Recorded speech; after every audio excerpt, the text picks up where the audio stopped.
Hello, welcome to Snippets, Bits and Bobs, a channel of weekly videos of eclectic excerpts from classic and contemporary literature, lyrics, and even recipes that I read in a relaxing, soft-spoken ASMR style. Check the description box below to learn more about ASMR. I hope you'll be as excited as I am each week as I share new topics with you.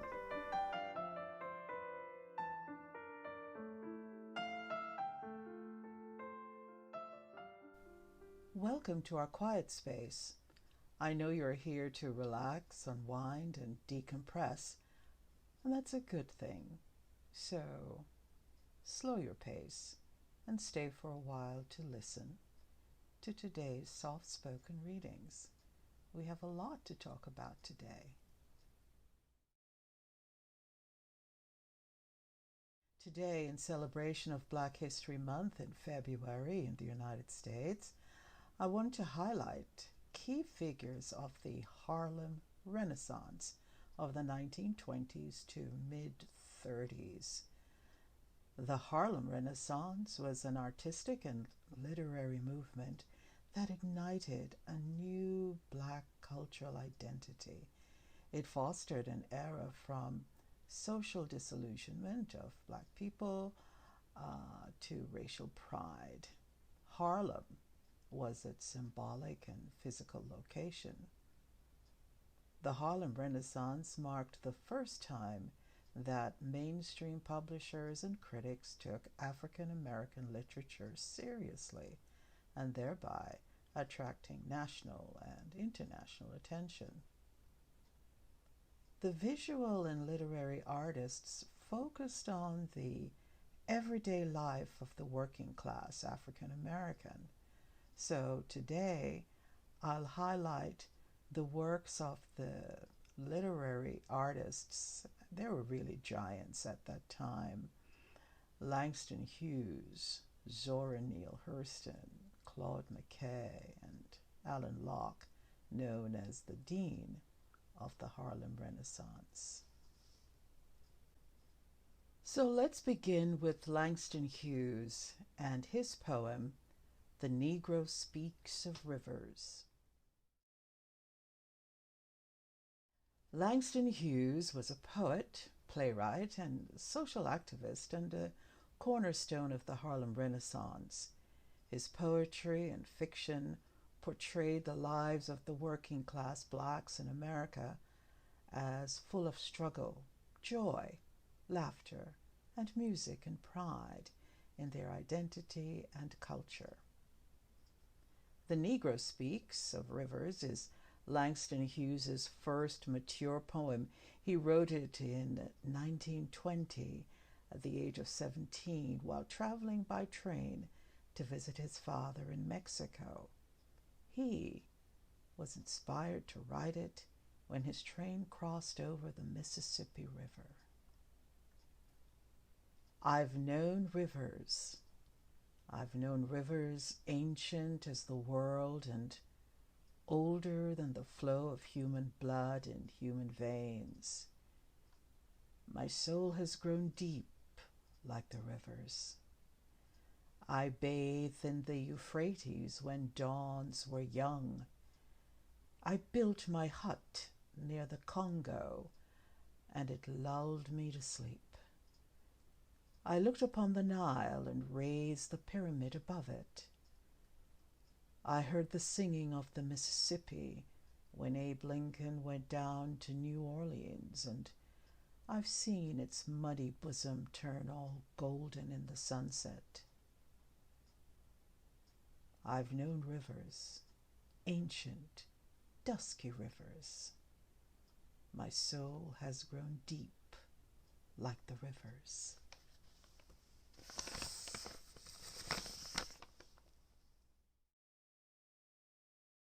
The next selection is by Zora Neale Hurston.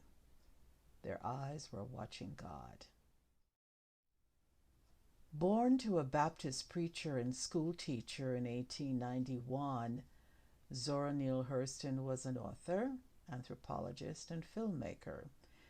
She graduated from Columbia University and wrote more than 50 short stories, plays, and essays.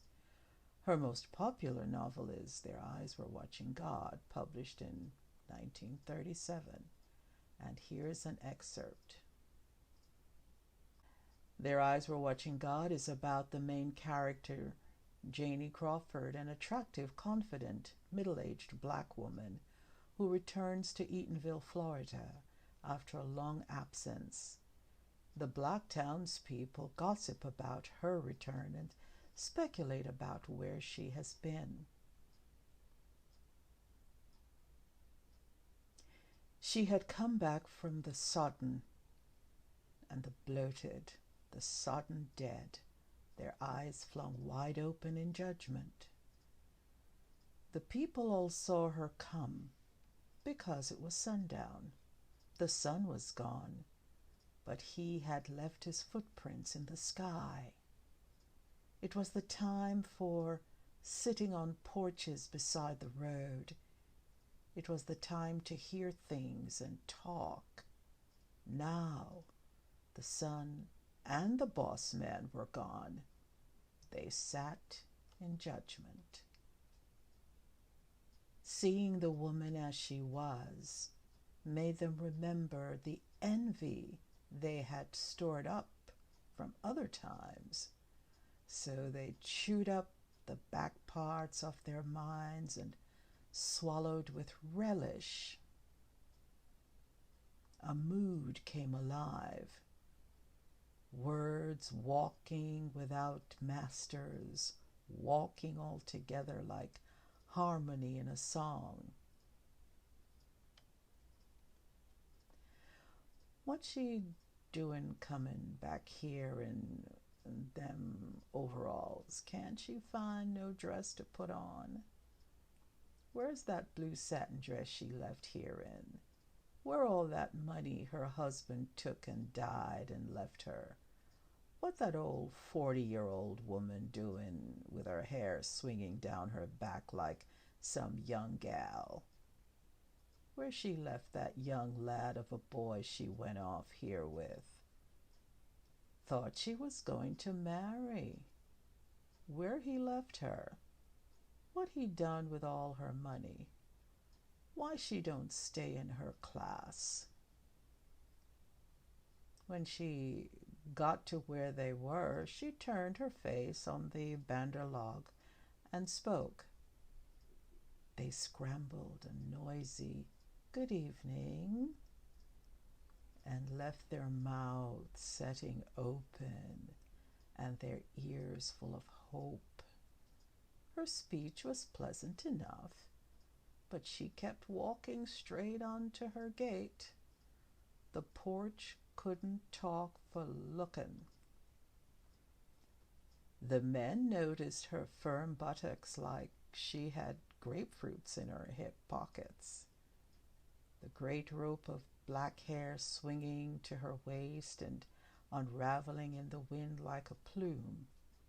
They, the men, were saying with their mind what they lost with the eye. The women took the faded shirt and muddy overalls and laid them away for remembrance. It was a weapon against her strength, and if it turned out no significance, still, it was a hope that she might fall to their level someday. But nobody moved. Nobody spoke. Nobody even thought to swallow spit until after her gate slammed behind her.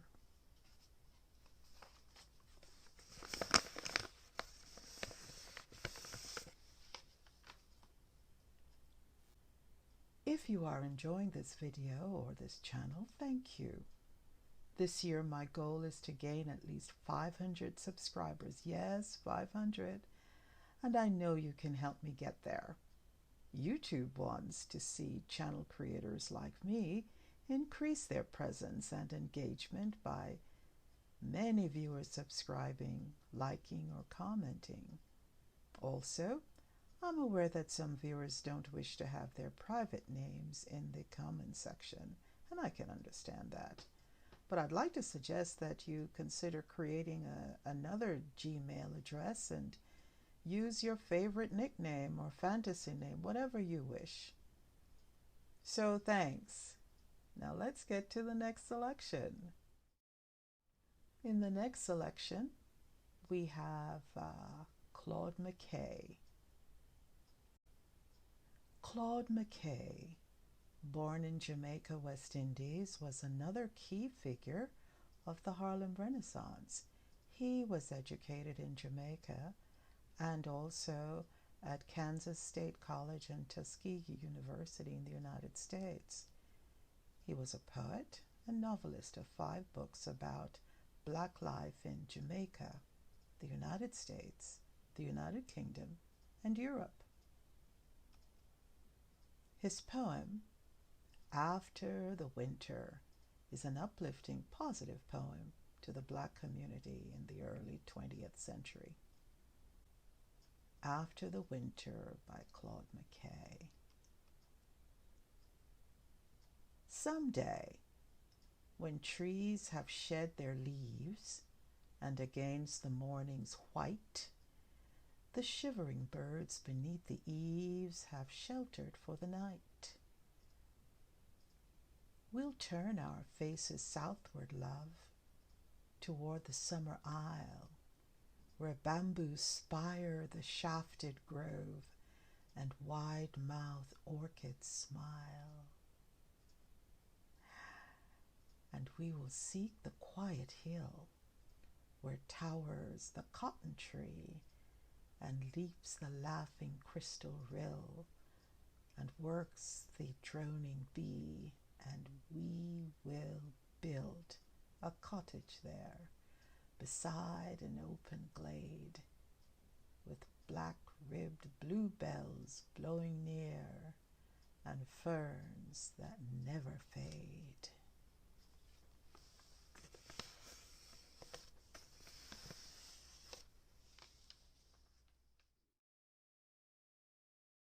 The next selection is an essay by Alain Locke.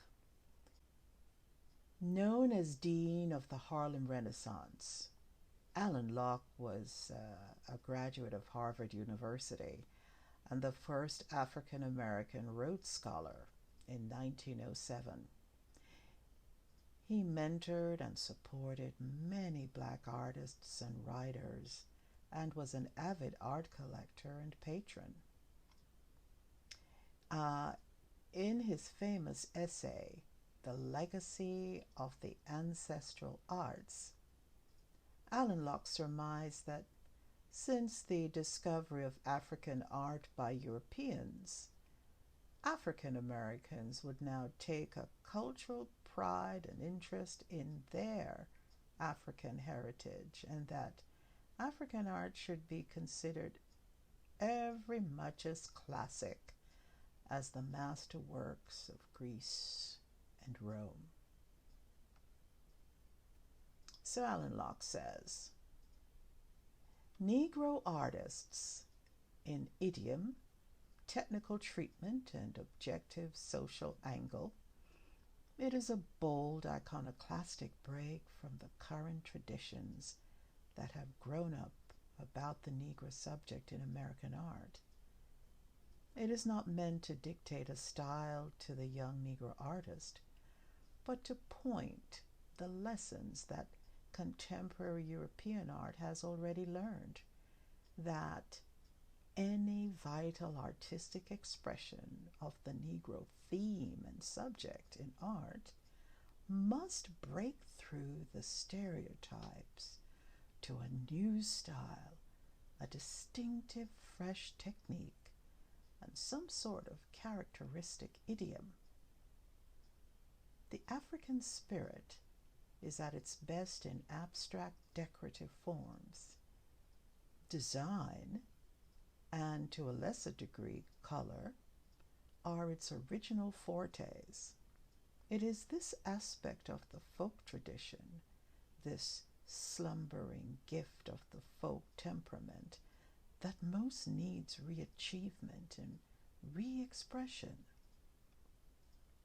If even the present vogue of African art should pass, and the bronzes of Benin and the fine sculptures of Gabon and Beole and the superb designs of the Bushongo should again become mere items of exotic curiosity, for the Negro artists they ought still to have the import and influence of classics in whatever art expression is consciously and representatively racial.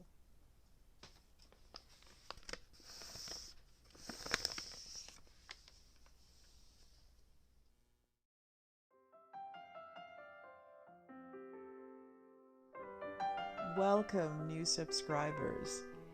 If you haven't already, I invite you to subscribe and hit the like button. Also, share your comments below about this video and tell me what topics you want to hear in future videos. If you'd like to see recent videos of snippets, bits, and bobs, see the links in the description. Also, click on the bell icon on your right to get the latest videos when they are uploaded, usually each week on Tuesdays. Can't wait to share next week's theme with you. So, have a good week and see you soon at Snippets, Bits, and Bobs. Bye-bye.